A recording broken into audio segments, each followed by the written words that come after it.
So now we are moving on to what you call transcendental numbers. So let's see what is there with regards to transcendental numbers.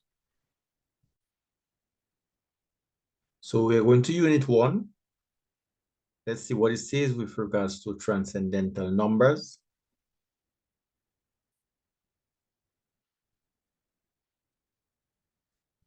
And here we've got some information. So I got to copy this and paste it in my worksheet, which I'm using as the whiteboard. Okay, so let's read what it says very carefully. Very carefully. It says here, it starts talking about algebraic numbers. Okay. So let's verify if algebraic numbers in our list. So here's the list, and if you notice now, algebraic numbers is not in the list. So there are other types of numbers that are not in our chart, okay? And algebraic numbers is one. So let's see what this has to say with regards to algebraic numbers. And bear in mind, we are talking about, we want to know what is a transcendental number, but it tells us first about algebraic numbers. Very interesting. It says here algebraic numbers are solutions of algebraic equations with integer coefficients and non-negative powers k and 0 is the degree of the polynomial equal to 0. Okay, so when you're solving a polynomial which is equal to 0, you find solutions of such a polynomial. These solutions are called algebraic equations. So take for example, so therefore it appears that you need an algebraic equation to produce an algebraic number.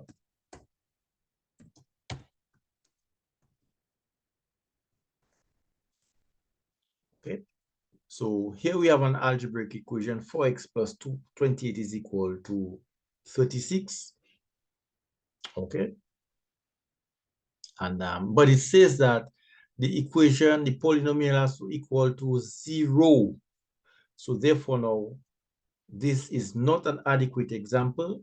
We've got to tweak this a little bit.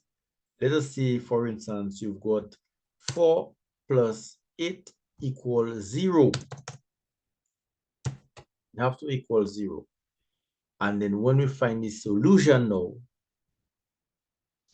to this polynomial, the solution will be an algebraic number. So as it says, polynomial, which is the expression on the left side, here it is, with coefficients and x with certain powers, equal to 0. When you solve this equation, the solution is an algebraic number. So you have 4x plus 8 equals 0. And then you have to subtract 8 on both sides.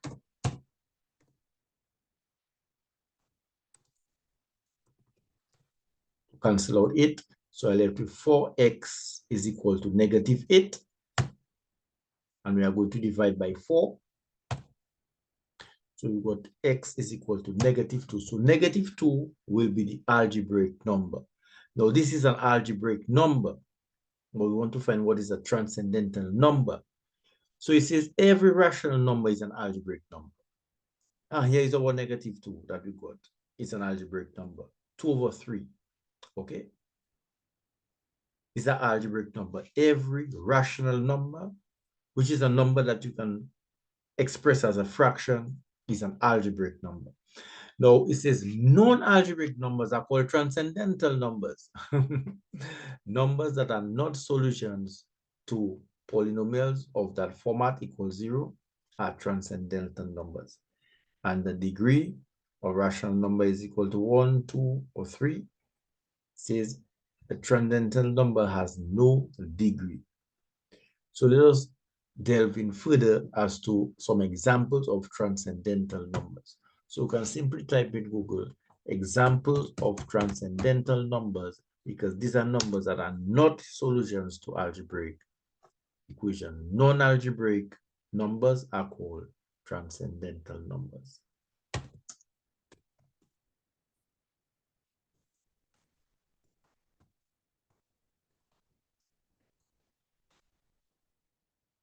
So for example, it says pi is a transcendental number. E is a transcendental number. E plus pi. Okay, these are very, here are some other transcendental numbers. Okay, so that's interesting. What is a transcendental number? What is a transcendental number? Meditating on transcendental numbers. When I was first, and here you have some personal stuff on transcendental number, very interesting number, and it gives you a little history. And you have some very common ones. You have E and pi, and here you have lambda, and this Greek symbol there. And this omega, this Greek symbol, I need to know what's its name. We have to go to the Greek alphabet. So we can use E and pi, for example, to cut us long story short, and then we can delve into it further. Okay, so transcendental numbers, just like what we have here, to follow the pattern. Example of surds, example of transcendentals.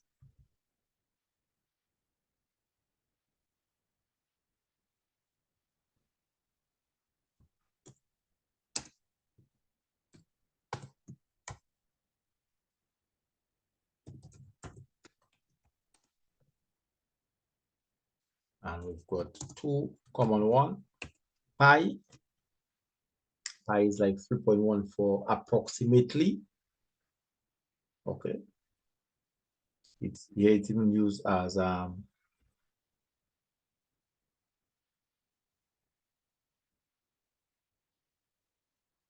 this symbol there. I'm going to get the name for it. Where is pi?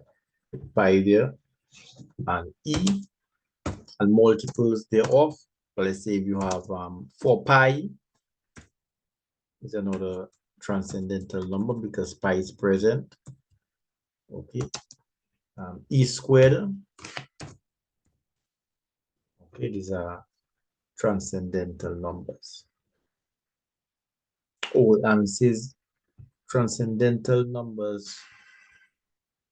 The degree of a rational number is 2. Transcendental number has no degree. Okay, so we have to be very careful. So I'll just leave it as 5e, for example. And as it says, let's quote it. Transcendental numbers. Very interesting numbers it appears to be. Because one causes one to reflect into the nature of the numbers and non-algebraic.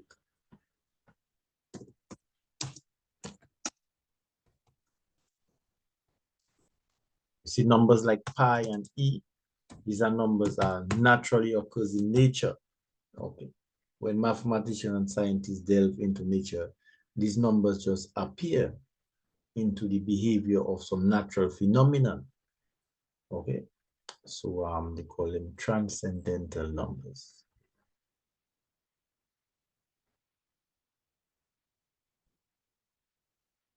Non-algebraic.